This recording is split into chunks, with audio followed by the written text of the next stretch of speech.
Okay guys, so I'm at this place called Eisenhower Park. I almost got lost in it, it's so darn big. But I was looking for a lake, which I haven't found yet. So this is the fitness trail, so I'm going to get out and go walk on it. I do have my mask. I was hoping I could find like a wilderness trail so that I would not have to wear a mask. But, you know, this is the day and the times that we live in with the coronavirus and the pandemic. So it's better to be safe than sorry. So I will pause this now, and then I'm going to reverse it, and I will film some of the leaves are turning, but not that many. So I'll have to come back in a couple of weeks and film the leaves turning. I'm sure there's some information about this park on Wikipedia, and I will put that link in the description below. So here we go, guys.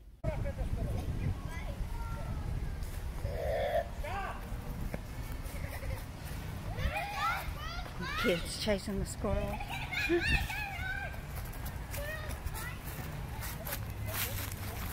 Oh, I love the sound of walking through these leaves. I remember when I was probably about 10 years old, Daddy took me squirrel hunting. Oh, I was so bored, y'all, but I had to act like I was really enjoying it. Anyway, we went in the woods. You know, I grew up on a 20-acre farm, and the house actually sat probably less than 25 feet from the road. I don't know why they built the house so close to the highway, because there was a lot of traffic and it was quite noisy. But anyway, Daddy had cleared off all the land. Whenever he bought it, it was full of timber. So, you know, over the years he did sell the timber to a lumber company. And so all the land back there was clear. And he had fenced it. You know, even though he was handicapped and could only use his left arm and his left hand to do anything, he still dug holes and with an old fence pole digger. And I mean, I can remember him jamming and jamming and jamming that old post hole digger into the ground with that one big old left arm of his. And then he would put the fence post in it, and then gather up all of the dirt and put it back around the fence post and pack it down, and have him a nice line of fence posts ready. And then he would go and put the usually barbed wire to keep the horse, not the horses, I wish I would have had a horse, I mean the cattle in, so that they wouldn't get out. But, you know, sometimes the barbed wire would break or fall, or a tree would fall on it or something, and the cattle would get out anyway. Then he'd have to go try to round them back in. But I remember whenever he did take me squirrel hunting, we went into the woods, which was at the back side, across the fence, the back side of the 20 acres of land. And we probably didn't go too far into the woods, but I remember the sound of the leaves crinkling and crushing underneath my feet. And then I remember me and Daddy sitting propped up against a big old tree trunk, just waiting and waiting and waiting for a squirrel to come along. I don't think that he ever fired the gun. I think I would have remembered it if he had. It probably would have had a what's it called whenever it knocks you back? I don't know, I can't think of the word for it. I'm not much of a gun person, so I don't really know all the terminology. There's a tree there about to change. I see a red one over here. Maybe it's a maple. Let's walk over here. So really, you know, when I think back about my childhood, really my daddy is the one that actually spent more time with me than my mother did. Mother just never wanted to be bothered or aggravated, is what she called it. You aggravating me. Now Daddy, he would use me to help him.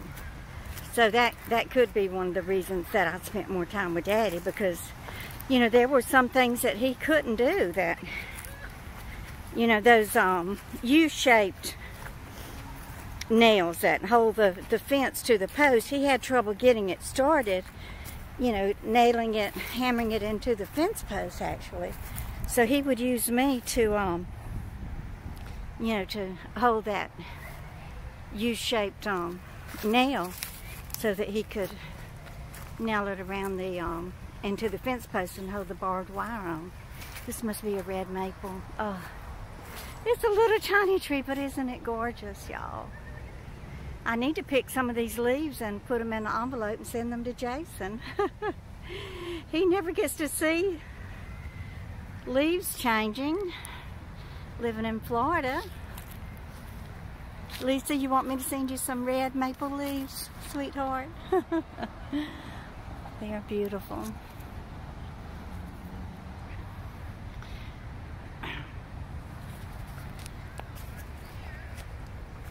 I remember one year that we were living in Tennessee, the leaves, they weren't as deep and beautiful as they were the year before, and it was attributed to a lack of rain. So I guess whether or not there's enough water or rain or moisture in the soil, it does affect the leaves changing in the fall. Okay, Susan, I know you're from this area. You got to draw me a map and tell me if there's a lake here in Eisenhower Park, because other than wanting to get some exercise today, I really wanted to see a lake with some wildlife. That's some kind of public safety building there. Now Jill and Husani are the ones that told me about this park. It is in Nassau County. I'm not sure the name of the town. I think it's either Hicksville or Westbury, New York. It is on Long Island. But you know, there are some state parks closer to where I'm living right now, so I will probably go there and find me a state park that's close to where I live and do my walking there and hopefully find a lake, because I want to find some more wildlife, bird life, egrets. We need another snowflake. I miss my beautiful snowflake, and I know that y'all do too. You know, surely some of these trees are deciduous, so they should be changing pretty soon.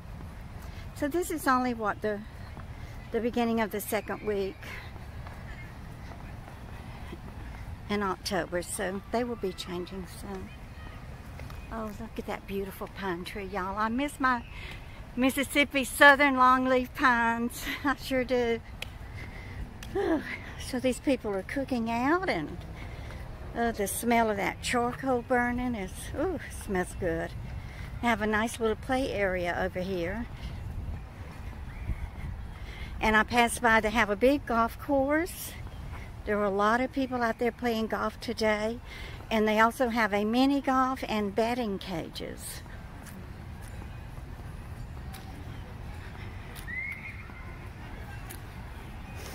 And they're having a birthday celebration there.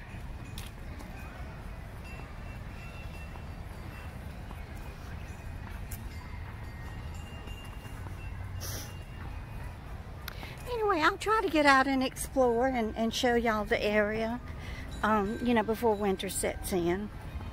Probably will not be going into the city this year because of the coronavirus. It's just too dangerous, y'all. You know, even though I've had it and I most probably do have an immunity to it, I'm not 100% sure about that. And, you know, the thing could be mutating, and, oh, aren't those beautiful trees? What are they, cedars? You know, it could mutate, and different strains of it could be spreading around now. We just don't know. And, you know, the city's just not going to be the same. I doubt they're going to have all the windows decorated for Christmas, or the Rockettes probably aren't going to be performing this year. You know, how will they seat everybody in the auditorium? I have been to see the Rockettes twice.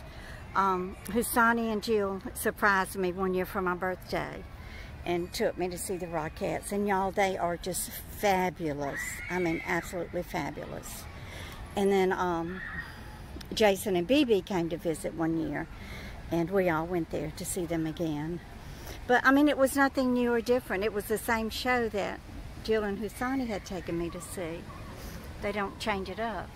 It's the same year after year. But it's fabulous. It's marvelous. And then I also went a third time when my friend Dale came to visit. She wanted to see the Rockettes. So I took her there. So I guess that's going to be about it. I apologize there's not more to see, but thank you for coming along with me and going on this little walk. I appreciate it. Y'all please give me a thumbs up and share my videos with your friends, family, and your Facebook groups. And y'all just keep on coming back. Bye guys.